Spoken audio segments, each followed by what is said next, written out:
साहब का कहना था कि जो जीव जैन है, जिन आज्ञा को मानते हैं, फिर भी किस प्रकार उनका दृष्टि है वो थोड़ा सा बताते हैं। निश्चय व्यवहार की यथावत संधि जोड़ने में यह जीव असमर्थ है। निश्चय का नाम सत्यार्थ और व्यवहार का नाम उपचार, ऐसा इसे ख्याल में नहीं है। इसलिए प्रधान रूप से 6 भूलें करता है। एक तो कोई चौकी तो उस तरफ कर देना पीछे चौकी है यहाँ पर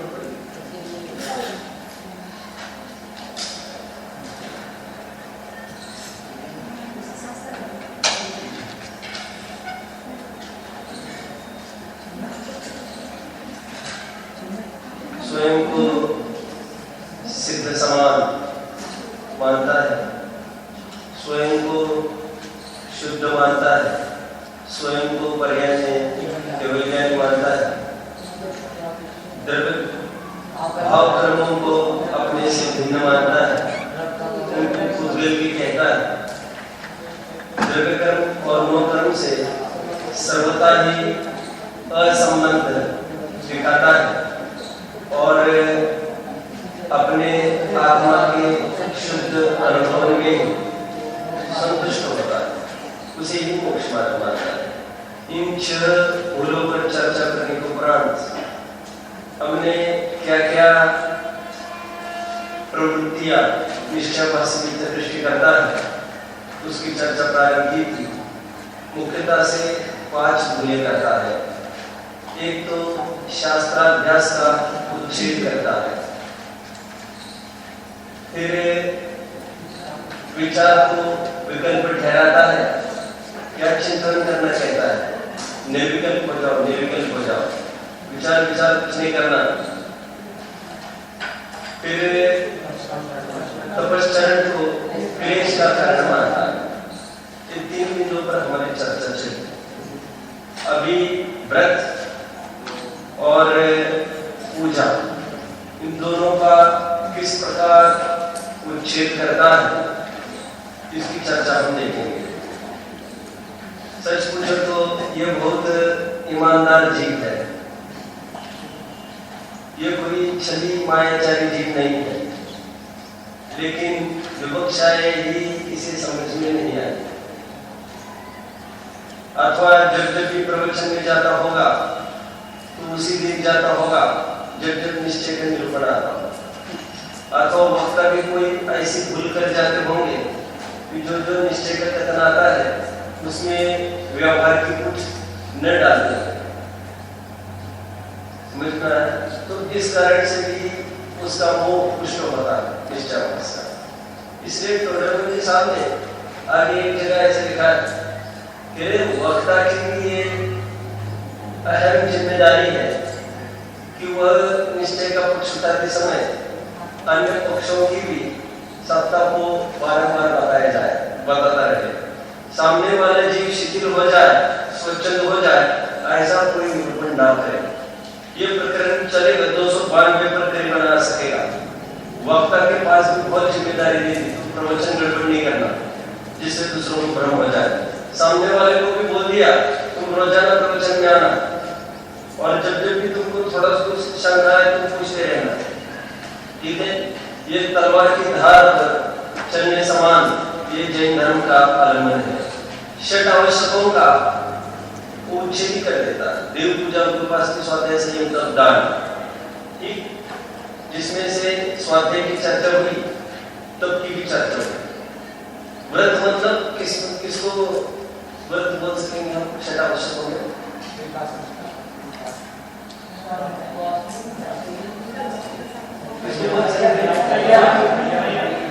संयम। ये प्रकारांतर से 6 आवश्यकता ही उच्छेद कर रहा है ना। शास्त्र, स्वाध्याय और चिंतन, ये दोनों को स्वाध्याय में ले लेता, ठीक है? और तप के नाम पर अलग आवश्यक है ही संयम के लिए व्रत का लेना होगा। और पूजा तो भाई दान नहीं मिलेगा यहाँ पर। सो आगे थोड़ी सी चर्चा करेंगे उसके। दो की चर्चा चलनी है, व्रत और पूजा। तो व्रत को उखाड़ फेंकने की क्या तरकीब ढूंढ निकालता है? व्रत को बंधन का कारण मानता है। ठीक है, मजा आएगा आपको, बहुत अच्छा लगेगा ये प्रकरण, ध्यान से सुनना। वो ये कहता है कि व्रत में विकल्प को क्यों उलझाना? ठीक है, कोई सेंस नहीं है व्रतों को पालने में। कहते टोडरमल साहब ने उसको कहा कि क्योंकि उसका ये कहना है भाई ये जो हिंसा जो होती है वो तो अपने अपनी योग्यता अनुसार होती है। टोडरमल साहब कहते हैं कि अज्ञानियों से भिन्न तुम्हारी परिणति होनी चाहिए। अज्ञानियों की परिणति तो ऐसी है कि वे अपने राग द्वेष को नहीं रोकते। तुम्हें अपने राग द्वेष को रोकना चाहिए, और राग द्वेष को रोकने के लिए बाह्य हिंसा भी रोकनी चाहिए। कितने जन को इतना समझना है? ये चरणयोग की शैली है। राग द्वेष को रोकने के लिए क्या करना है? मैं नाम भूल गया, अक्षय क्या है? राग द्वेष को क्षीण करने के लिए क्या करना पड़ेगा? बाह्य हिंसा आदि क्रियाओं का त्याग करना पड़ेगा। क्रियाओं से विशुद्धि होगी, ये चरणयोग की शैली। और आध्यात्म की शैली क्या है? विशुद्धि होगी तो बाद में क्रिया अपने आप होगी। ये कथन समझना है। चरणयोग में कहता है क्रियाएं करो तो शुभ भाव होगा। दोनों अपने अपनी जगह यथार्थ है। ठीक है, माँ बाप के रोज पैर छो तो बच्चे आज्ञानुसारी बने रहेंगे। एक विपक्ष ये है, एक विपक्ष ये है आज्ञानुसारी बच्चे बने रहेंगे तो माँ बाप के तो पैर छुएंगे। दो कथन समझना है आपको। आज्ञानुसारी है तो पैर तो रोज छुएंगे, मम्मी जी पापा जी करते ही।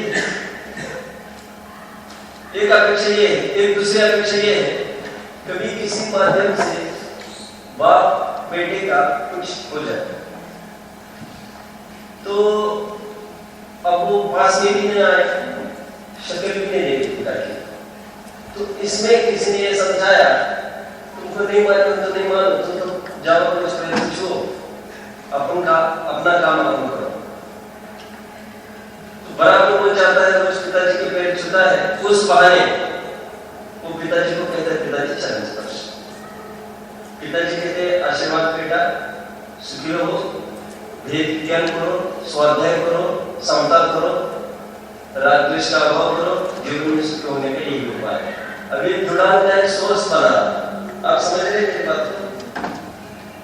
ठीक है, आदिश जुड़ा हुआ सोर्स बना रहा, टूट कर यदि अलग हो जाता तो बोलने में कभी आवश्यक नहीं पड़ता। तो वो क्रियाएं बनाए रखो। क्यों बनाए रखो?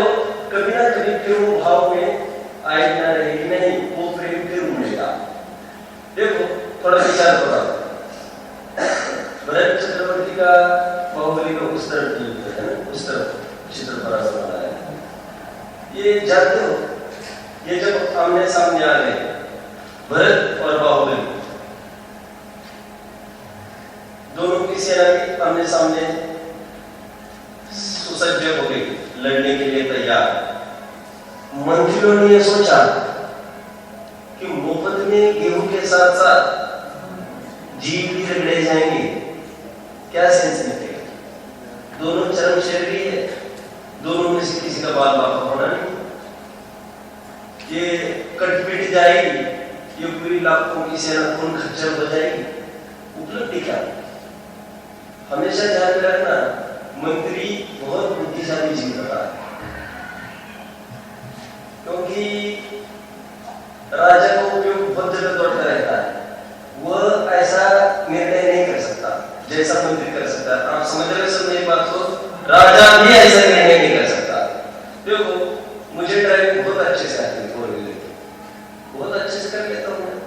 किसी भी ड्राइवर को मैं पहचान सकता हूँ। ऐसा होते हुए भी मैंने जो 10-12 1000 रुपए देकर जो ड्राइवर अपॉइंट किया है, क्या सोचकर अपॉइंट किया होगा? क्योंकि जब ड्राइवर गाड़ी चलाएगा उसका एक ही लक्ष्य है, मुझे गाड़ी चलाना है, उसका कोई विकल्प नहीं। लेकिन जब मैं गाड़ी चलाने बैठूंगा, कितना विकल्प दौड़ेगा? मुझे फैक्ट्री में भी ये संभालना है, वो देखना है, आज उसको फोन करना है, उसको फोन करना है, आज ये सब देखना है, बिजनेस में यहाँ का माल यहाँ करना है, वहाँ का माल उस मार्केट को फोन करना है, इसका कैश नहीं आ पाया इसको, ये सब विचार चलते हुए उपयोग यहाँ पर नहीं देगा, उस एक्सीडेंट में बिल्कुल हो सकता है। ड्राइवर ऐसा जीव चाहिए जिसका बिल्कुल निर्भरता से गाड़ी ही चलाने का काम है, उसको सोचने विचारने का काम नहीं। आप समझ गए मेरी बात को? ये क्यों कहा मैंने देश मंत्री? मंत्री का अर्थ है मंत्रणा करने में उत्कृष्ट। मंत्रणा मतलब विचार। तो मंत्रियों ने आपस में विमर्श किया कि कटपिट जाएगी पूरी सेना, क्या लाभ क्या निकलेगा। दोनों ने बात राजा के सामने रखी अपने अपने। राजन बोलो क्या चाहते हो? बोले इसमें सेना की क्षति होने का बहुत अवसर है, मोहब्बत नहीं, तुम लोग मजबूत हो, तुम आपस में लड़ लो। हाँ वैसे भी हमको सेना की आवश्यकता नहीं। भरत तो ऐसे कहने वाला था और बाहुबली तो था ही ताकतवर, तो उसने कहा हाँ वैसे भी हमको कोई किसी की आवश्यकता नहीं। तो मंत्रियों ने सोचा कि क्यों ना निष्कर्ष, मैं आपको पूछूंगा निष्कर्ष चाहिए है? मंत्रियों ने सोचा सीधी लड़ाई चालू नहीं की जाए, उसमें नई तकनीकें अपनाई जाए। जल युद्ध, नेत्र युद्ध, नेत्र युद्ध, जल युद्ध, मल्ल युद्ध। एक बड़ी चौकी नहीं है कि कोई, मैं इसलिए पूछ रहा था कि कोई बड़ी चौकी अच्छी समाज नहीं है। एक पब्लिकली में एक बात कहना चाहता हूँ, ये पेन जो तुम घुमाने की आदत लगी अच्छी नहीं, डायवर्ट होता है ना उसमें बहुत कुछ अच्छी बात नहीं सीख सको जीवन में, हंसने की बात नहीं है। You should be feel ashamed. मेरा समय जाता है फालतू बात में कहने में, तत्व ज्ञान को छोड़कर फिर उदाहरण करने में बहुत तकलीफ होती है। फालतू बातें आप मत करो, अनर्थ दंड है ये सब। वैसे बिना प्रयोजन के हाथ पैर हिलाने में भी कितने ही तरस का घात होता है। तरस खावत खचखच भरे सब्जी, आप नहीं पुण्य कर सकते हो तो कम से कम पाप ना करें, अनर्थ दंड ना करें। नेत्र युद्ध, ये नेत्र युद्ध ये चिकित्सा है। आज भी जो मेंटली हैंडीकैप होते हैं ना लोग, मेंटली डिस्चार्ज हो जाते हैं, पागल हो जाते हैं अथवा याददाश्त भूल जाते हैं, उनको आज भी डॉक्टर से कहते हैं काम करो, तुम पुरानी पुरानी बातें करो, उसके साथ फोटोज दिखाओ, कुछ कुछ ऐसी बातें करो, उसको आना चाहिए।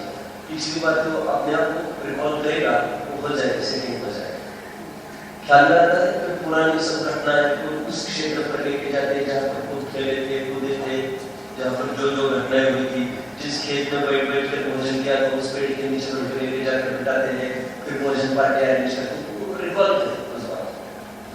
आज जो भरत और बाहुबली में इतना विरोध खड़ा हो गया है, तो मैंने प्रकरण पर ढीला हो गया है। आज मैं जो जैसे बढ़ना तरीके कुछ नहीं समझ पाएंगे, अपना आराम से करेंगे, ठीक है ना? ये बैठते तो लोगों को इसी तरह करेंगे, आप लोगों को भी साथ में लेके चलिए, भाव हुआ है।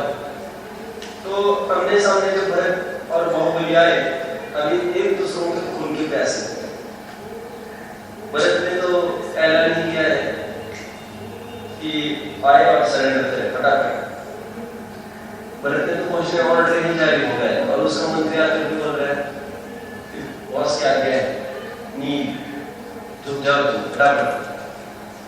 और बाहुबली इस मुद्दे पर अड़ा है, पिताजी की प्रॉपर्टी उदयपुर मुझे लेकर गए हैं पिताजी, एक उदयपुर में इसकी क्या थी, सब 6 घंटे का तो अधिपति बना है, ये दादागिरी से काम नहीं चलेगा।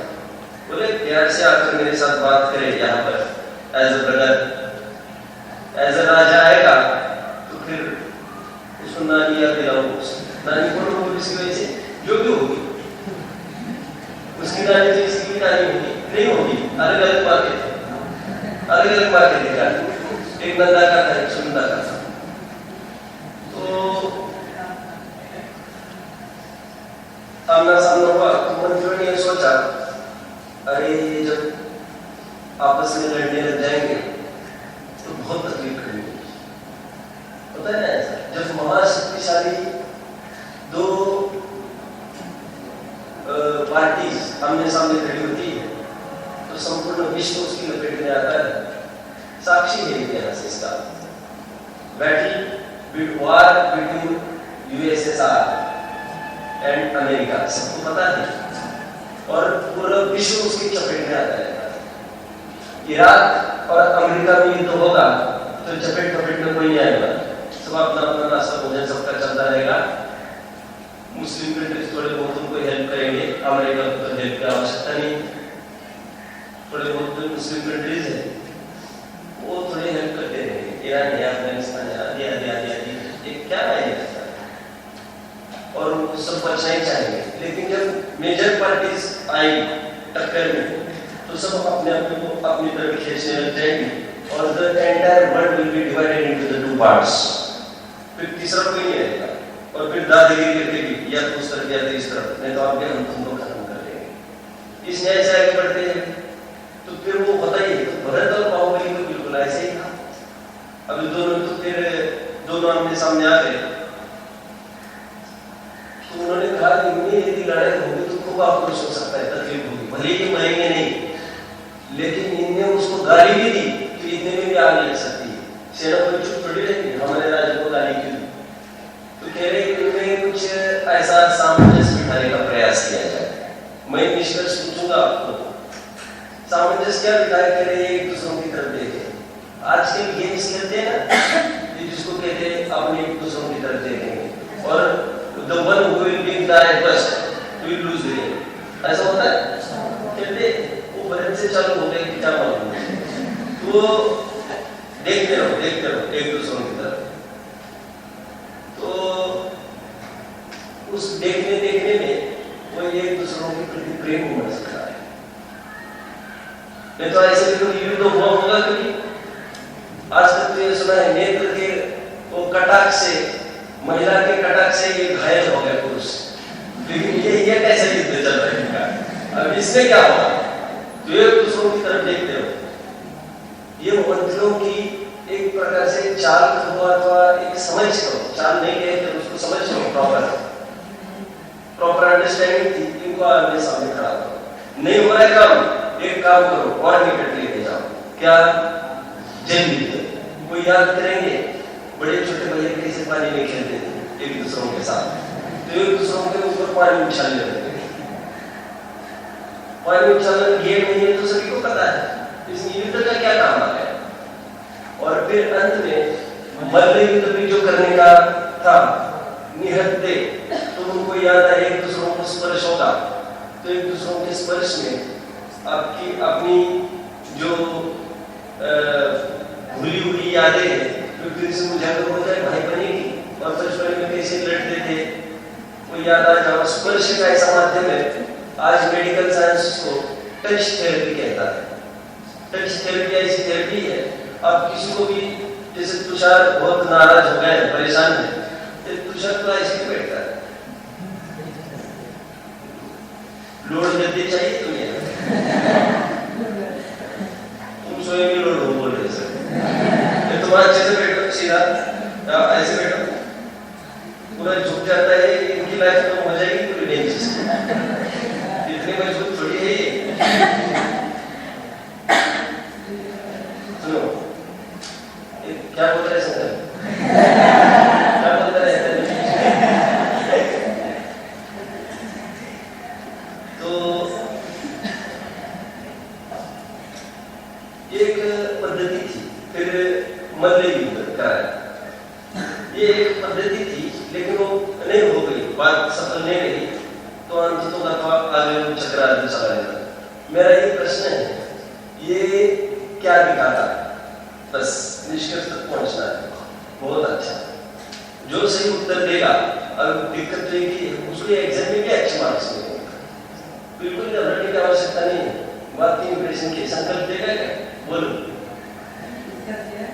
क्रिया वगैरह को तो भावार्थ नहीं। शाबाश। मेरा बस चले यहाँ पर बुला के दे दो, लेकिन अभी टाइम नहीं है।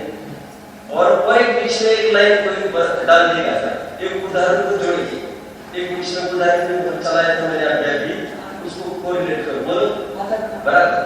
पिताजी के पैर छुएगा तो जुड़ान बना देगा, टच करेगा। उनके भी मराठी में कहते हैं पाषाण लागून पाझर तुटतं। पाषाण होता है ना, पाषाण, उसको वो भी पसीजता। अपन कहते ना पत्थर भी नहीं पसीजा, पत्थर तो पसीजता है, तेरा दिल भी नहीं पसीजा तो कैसा भावना तो है तुम्हारा, कैसा भाईचारा है तुम्हारा। पत्थर पसीजता है, पता है कितने जन को समझ में आ गया। अरे तुम लोगों को धरनी ने पत्थर पसीजता है ना, क्या करेंगे शशांक? ततला में पसीजता है क्या?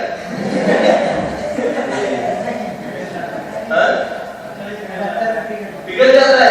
अरे पत्थर पिघलने की बात नहीं चल रही है भाई साहब, पत्थर पिघलता है क्या? पत्थर अरे घिसने पिघलने की बात नहीं है, पत्थर पसीजता है। कभी देखना आप एकदम भीषण गर्मी में देख सकते कोई पाषाण है और बीच में किसी लाइन में उस लाइन से थोड़ा थोड़ा पानी आता है। कितने जनों ने नोट किया ऐसा? ये तुम हाथ खड़ा करके कितनी चीज उसे कहते हैं पत्थर पसीजना। सुनो, अब बात यही है कि ये तो दो चेतन प्राणी है, ये अपनी यादें क्यों ताजी नहीं करेंगे? चरणान की शैली क्रियाएं बना रखो तो भावों की विशुद्धि होगी, अध्यात्म की शैली भावों की विशुद्धि होगी तो क्रियाएं होगी अपने आप। आइए अपने प्रकरण में रजत मूल प्रकरण क्या चल रहा था? व्रतों का उच्छेद कर रहा है, व्रतों का उच्छेद कर रहा है। बैठो बैठो,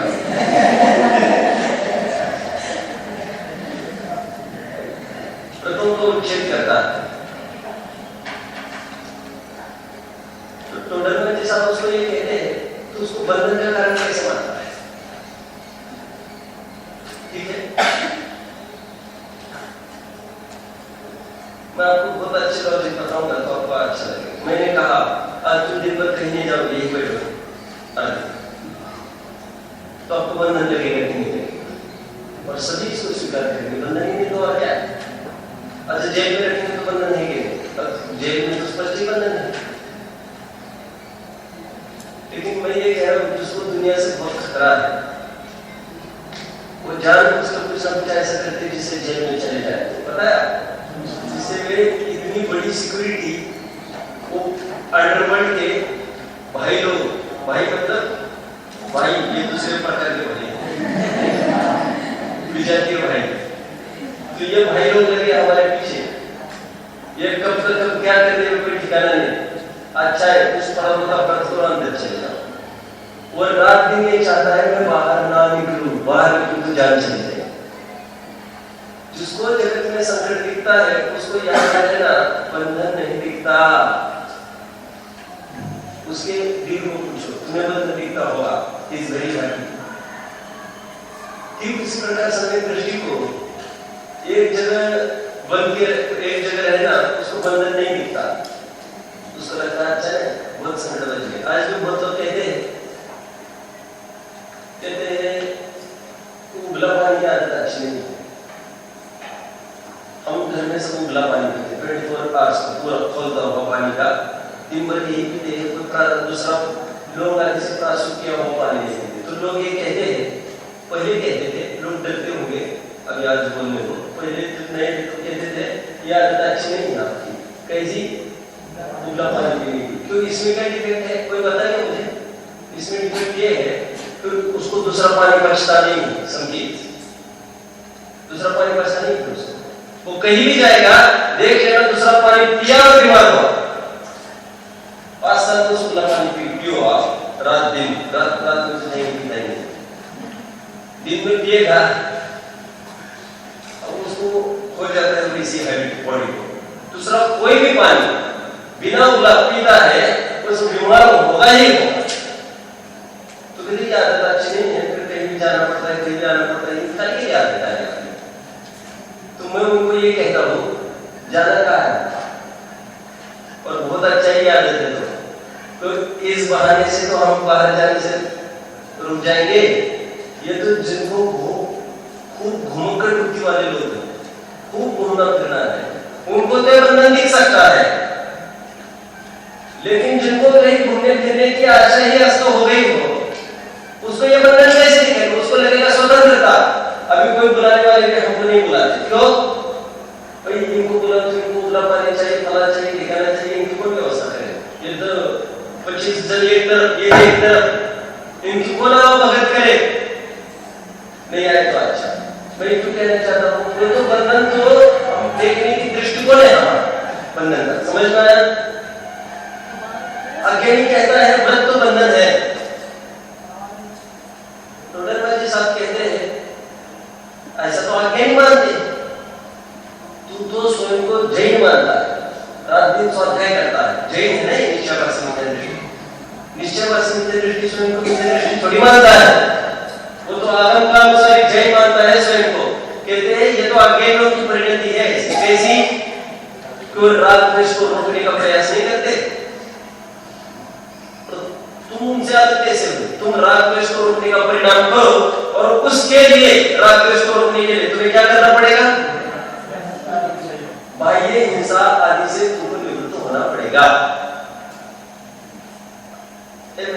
इसलिए समझा लो कितना कि चरण योग करोगे, बाह्य क्रिया करोगे तो तुम परिणाम की विशुद्धि में रहेगी। परिणति को रोको। निश्चयवासी को क्या कह रहे टोडरमल जी?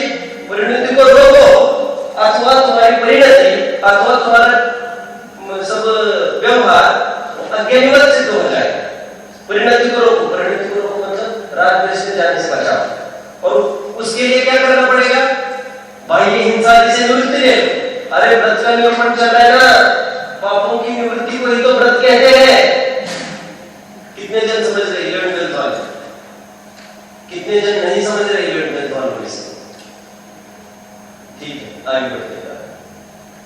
तो उसका ये कहना है, देखो अब वो स्वीकार कर दिया उसने, ठीक है कहता है अंतरंग परिणति को रोको, ठीक है, लेकिन ये बाह्य हिंसा आदि को रोको, ये बात कुछ हजम नहीं हुई। कहाँ तक आकर रुका है? मैंने क्रिया परिणाम और अभिप्राय किया था ये प्रकरण एक दिन, उसको फिर से यहाँ पर रिपीट करता हूँ इस प्रसंग में। क्या कहना है उसका? 8th 9th में इसको शंकरकार का क्या कहना है? शंकरकार का क्या कहना है 8th 9th में से? बोल।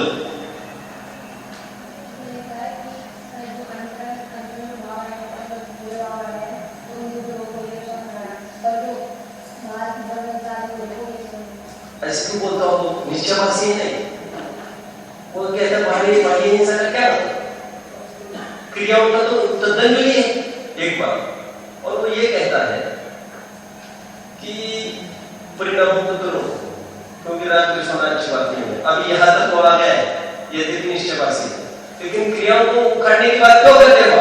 क्योंकि जैन दर्शन तो भाव प्रधान है ना, भाव से ही हिंसा होती है मानता है, क्रियाओं से हिंसा होती है कहाँ मानता है? कौन बोल रही है? सौम्य निश्चयवासी बोल रही है। अप्रादुर्भाव खलु रागादिनाम चवनिस्वच्छं कुशंसुपाय। अप्रादुर्भाव खलु रागादिनाम भवति हिंसेति तेषामेव उत्पत्ति हिंसेति जनानां संक्षेपा।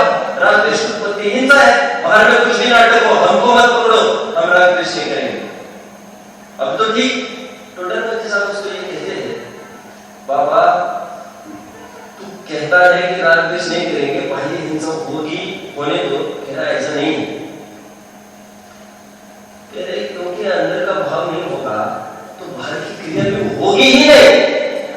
मैंने एक दिन ये याद है कि क्रिया परिणाम अभिप्राय में समझ बदल स्वामी के सामने ऐसे ही एक जन बोला, भावों की विशुद्धि है, बाहर की क्रिया कुछ नहीं होती। जिना तुम पढ़ के बोल रहे हो, समझ बदल स्वामी ने उसको कहा ये बात सत्य है, भावों की अशुद्धि से ही बंद होता है, लेकिन जिनकी भावों की अशुद्धि रुक गई है उनके निमित्त को लेकर बाह्य क्रियाएं भी हिंसा दिखेगी ही नहीं। नियम क्या आधार दिया उन्होंने? समझ सामने बोल, तब भी मैंने उदाहरण दिया, आपने तो पढ़ा है, बोल। क्या उदाहरण दिया?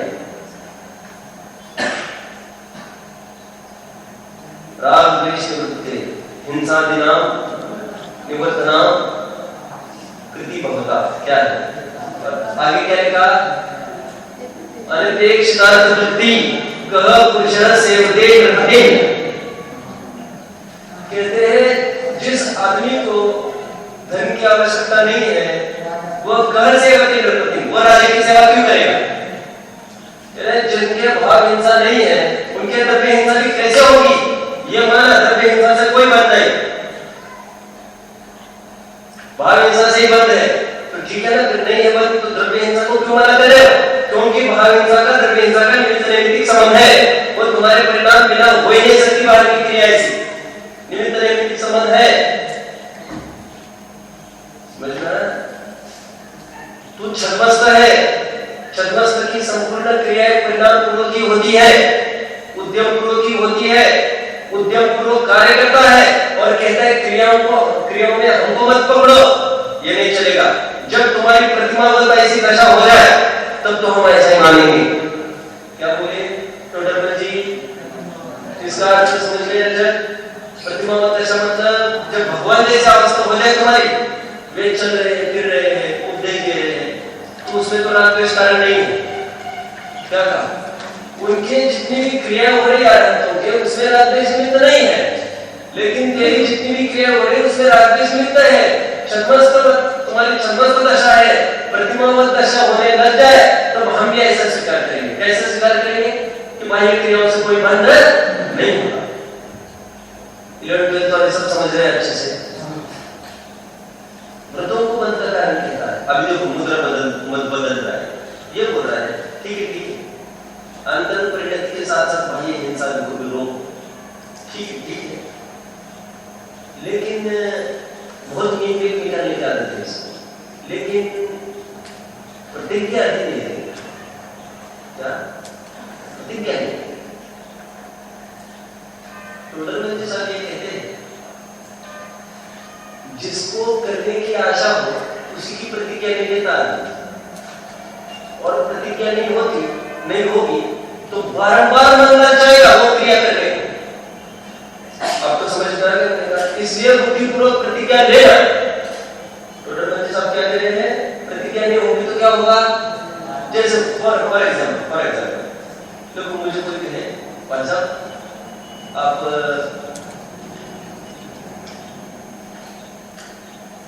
कोई ये कहे, मान लीजिए कोई क्या करे, कैसे उदाहरण, तो ये कहे आप हल्दी ले लो, क्या ले लो? हल्दी। तो मैं उनको कहूँ, मैं साधारण उदाहरण दे रहा हूँ, दूसरा कोई ये कहे चप्पल क्यों नहीं पहनी तुमने, तो मैं कहता हूँ कुछ ऐसे आवश्यकता नहीं, पास नहीं, त्याग है क्या आपका? त्याग है आपका? नहीं त्याग तो नहीं, तो तुम पहन लो ना, पहन लो। तो हम कहते हैं त्याग नहीं है तो सामने वाले को अवसर मिलता है क्या करने का? आग्रह करने का। और हम एक सेकंड में बोलते हैं हमने तो प्रतिज्ञा ली, हमने पहनी, तो सामने वाला आग्रह करेगा? बात हम प्रतिज्ञा बद्ध होते हैं तो ना सामने वाला आग्रह करता है और हमारा भी मन सेट होता है कि यस या नो, ये दो ऑप्शंस रहे नहीं है। आप समझ रहे हो मेरी बात को? प्रतिज्ञाबद्ध होने का यह फल है कि परिणाम दौड़ता नहीं है यहाँ, और जिसकी प्रतिज्ञा नहीं है फिर सामने वाले के सब ऐसी प्रतिज्ञा तो है नहीं, तुम्हारे ले लो ना, फिर इसको भी लगने लगता है प्रतिज्ञा तो नहीं है वैसे, इसके माँ बाप ने होगा तो ले। तो टोडरमल जी साहब कह रहे प्रतिज्ञा लेना, नहीं ली तो परिणाम दौड़ता रहेगा। और सुनो कह रहे प्रतिज्ञा नहीं होने पर तुम भले वो क्रिया न करो तब भी तुमको आश्रम होता रहता है। दो प्रकार की हिंसा कौन बताएगा? बोल। परिणमन रूप हिंसा और अविरमण रूप हिंसा। इसका मतलब ये है जैसे रात्रि भोजन की क्रिया करना, ये है, इससे होगी परिणमन रूप हिंसा। लेकिन रात्रि भोजन सालों हो गए नहीं कर रहे थे, लेकिन अभी कोई संकट आ पड़े, दिन में 10 दिन उसको भोजन न मिले और 11वीं रात में उसके सामने कोई पानी लाकर रखे तो पी भी सकता है, भले ही 10 दिन नहीं पिया तो ये कहने में आएगा 10 रात में भी उसका त्याग थोड़ी था, वो तो आज कोई संकट आई तो एक क्रिया में दिखाई दिया। इसका मतलब उसके आज तक की 10 रात में परिणमन रूप हिंसा तो नहीं हो रही थी, अविरमण रूप हिंसा चल रही है। टोडरमल साहब कह रहे हैं, तू जब तक प्रतिज्ञा नहीं लेगा तेरी अविरमण रूप हिंसा चलती ही रहेगी, अविरत रूप हिंसा। और प्रतिज्ञा ली, व्रतों की चर्चा चल रही है, प्रतिज्ञा ली तो संयमित हो गया, बंधा गया नहीं कह रहा हूं, संयमित हो गया, तुम्हारी परिणति दौड़ेगी नहीं है, क्या करूं क्या नहीं, समझ में आ गया? क्यों बोला साहब आपकी लड़की क्या पढ़ी, क्या लिखी, आपका लड़का क्या पढ़ा, क्या लिखा है, हमारी लड़की ऐसे वैसा है, तो हम सोच सकते हैं सब। फिर कोई दूसरा है, तब आपका लड़का क्या पढ़ा है, ये तो 200 जन मुझे आकर पूछा आपका लड़का क्या पढ़ा है, मैं 200 जनों के साथ बात कर सकता हूँ, लेकिन एक आदमी है मैं उसके साथ ऐसा करूँ मैं उसकी एंगेजमेंट हो गई, इतना ही कहूँ मेरे लड़की की एंगेजमेंट हो गई है, वो बाकी 25% पूछेगा मुझे, और भी इससे पूछने को आने वाले तो आएंगे क्या कोई, नहीं साहब अब हो गए भाई। अभी इसमें यहाँ वहाँ उपयोग बाहर वालों का भी नहीं दौड़ता, और लड़के को भी पता चल गया मेरी एंगेजमेंट हो गई, तो लड़के का भी उपयोग करने तो दौड़ेगा क्या? आप समझ रहे मेरी बात को? तो टोटल में साहब ये कह रहे हैं प्रतिज्ञा तो लेना, तो फिर आपको ये कह रहा है ठीक है प्रतिज्ञा लेना, लेकिन वो ये कह रहा है देखो मुझे कैसे भी आ सकते कुछ कह नहीं सकते, फिर प्रतिज्ञा टूटे तो उसकी मुद्रा बिल्कुल जिनादों के अनुकूल है, उसकी मुद्रा वो अभी झुटलाने ना है, प्रतिज्ञा कुछ नहीं ऐसा नहीं, जो उसकी टोन ऐसी है प्रतिज्ञा टूटी तो और महाविद्य दृष्टि है, क्या क्या है महाविद्य दृष्टि है, वहां वो जीव है, और उसकी ध्वनि कैसी लगती है, कितने परिणाम इसके आगे आगे चला जाएगा मोक्ष में लड़का, अभी प्रतिज्ञा टूटी तो ना बाबा प्रतिज्ञा नहीं तोड़ेंगे, सामने वाले को लगे कितना सिंपल दूसरा धुला कैसे कूदे आए, तो डॉलर बंदे साहब ये कह रहे उसको कह रहे हैं जितनी पलती जाने उतनी प्रतिज्ञा लेना, यदि प्रतिज्ञा लेते ही तुम्हारा ऐसा भाव हो कि अवसर पाकर कभी भी तोड़ दूंगा, तो ऐसी प्रतिज्ञा तो टिकेगी नहीं है। प्रतिज्ञा तो वो होती है कि मरण के अंत तक मैं उसका निर्वाह करूंगा, प्रतिज्ञा तो उसको कहते हैं, द्रव्य क्षेत्र काल भाव देख कर तू प्रतिज्ञा ले, उदय आए तो टूटेगी क्या, तो कह रहे हो तू कठिन प्रतिज्ञा लो ही मत, जो निभे है वही प्रतिज्ञा ले, ठीक है, और कैसे टूटेगी उदय आने पर, तो जब प्रतिज्ञा अपन बंद हो गए, प्रतिज्ञा तो इसी रूप ली जाती है कि मरण आने की कीमत पर भी नहीं तोड़ूंगा, वो टूटेगी ही नहीं। जैसे वो लोग कल रात में बताया था पुनर्नव भीम कवि का मांस किस कीमत पर छोड़ा, मैं आपको पूछता हूँ मांस का क्या कौन कर रहा है, यहाँ पर बैठ पूछ रहा हूँ, और वो मरण की कीमत पर इस तरफ मौत झूल रही हो सामने, मैंने कहा ना अरे अभी तो तुम छोटे हो इसलिए आज तुम हो गया, अभी तो तुम छोटे हो इसलिए हाथ ऊपर गया है, अभी थोड़ा जाने देना, थोड़ी प्रतिकूलता के धक्के आने देना, 10-5 मरणासन स्थिति आने देना, मैं ये नहीं कह रहा हूँ आपको हतोत्साह निराश नहीं कर रहा हूँ, यदि आगे बढ़ोगे तो शाबाश आप आदर्श हो जाओगे सब में, मैं ये कह रहा हूँ ऐसा कहना मैंने आज से मांस का त्याग किया, वो बात अलग, तुम तो आज जोश में हो, उस दिन की कल्पना करो जब तुम एक तरफ लाइफ और एक तरफ मरण और एक तरफ मांस, डॉक्टर कहेंगे इतना चख लो जीवन, नहीं तो हलाहल भोगते रहो सालों तक ऐसे तरफते रहोगे, तब कैसे नशा होगी, क्योंकि हमको झटपट का मामला दिखता है सेकंड भर का, मैं ये कह रहा हूँ लाखों वर्ष तो जीना पड़े ऐसे, लाखों वर्ष तो जीव या लाखों वर्ष झुलसता रहना पड़ेगा, फिर सबकी उपेक्षा होगी, घर वाले पानी तक नहीं पिलाएंगे तो वो कितना दिन देखेंगे, फिर तुम्हारी दशा क्या होगी, फिर मन में विचलित होने लग जाएंगे, फिर प्रायश्चित करेंगे, फिर खूब धर्म करेंगे, शरीर नहीं रहेगा तो धर्म कैसे करेंगे, शरीर माध्यम को धर्म साधन, धर्म शरीर को तो मजबूत होना ही चाहिए तो ले लेंगे बस, फिर विचलित होने लग जाएगा, आप समझ रहे मेरी बात, और कब्बे का मांस किस कीमत पर छोड़ा, तब जाकर देवगति मिली है उसको, पुनर्नव ने बहुत बड़ा पुरुषार्थ किया, ठीक है, इसके बल पर तो फिर सभी आहार पानी का त्याग किया था उसे, फिर वह नहीं बना,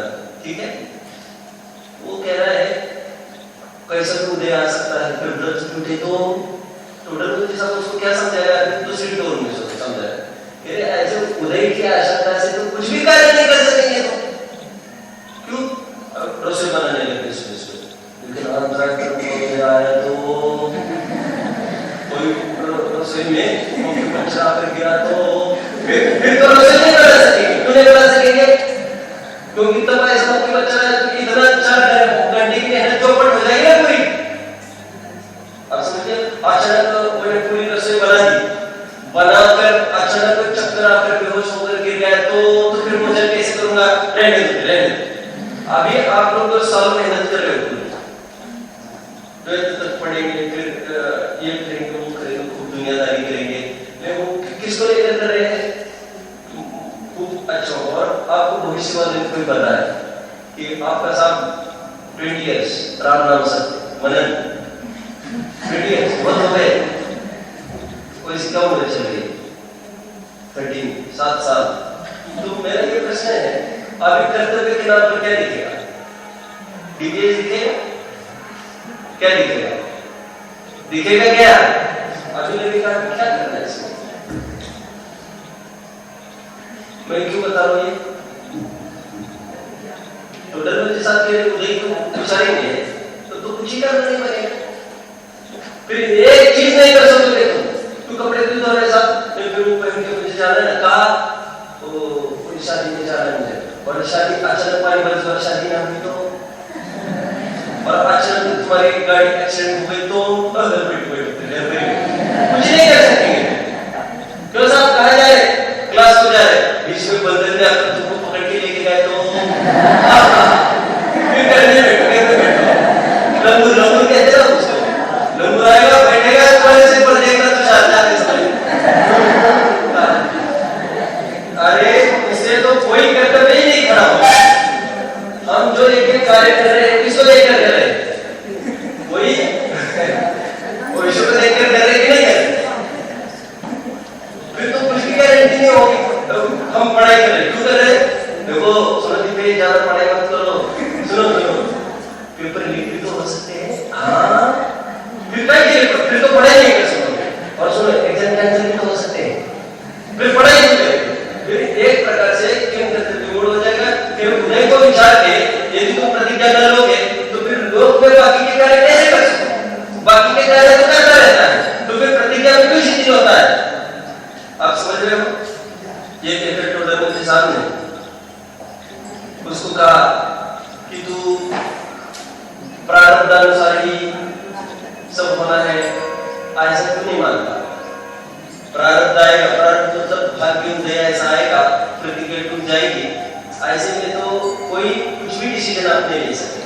इतना लाखों रुपया पैसा कमा लगा और आपको पता चले एक दिन आएगा और ये कोई लुटेरा आधी रात आकर छाती पे बंदूक लगा के पूरा माल लेके जाएगा, तुम कमाएंगे? फिर क्या करेंगे? कुछ भी हो सकता है।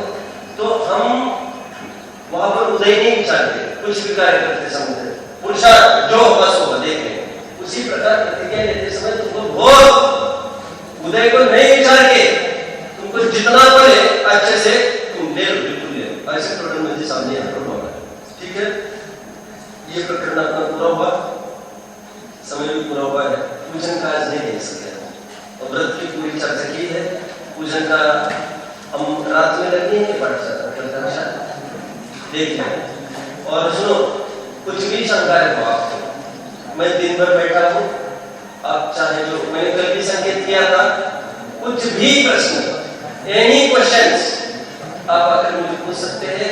विद्यार्थी बन के आओ और जो समस्या हो आप पूरा पूछ सकते हैं, अथवा जिनको समस्या हो वे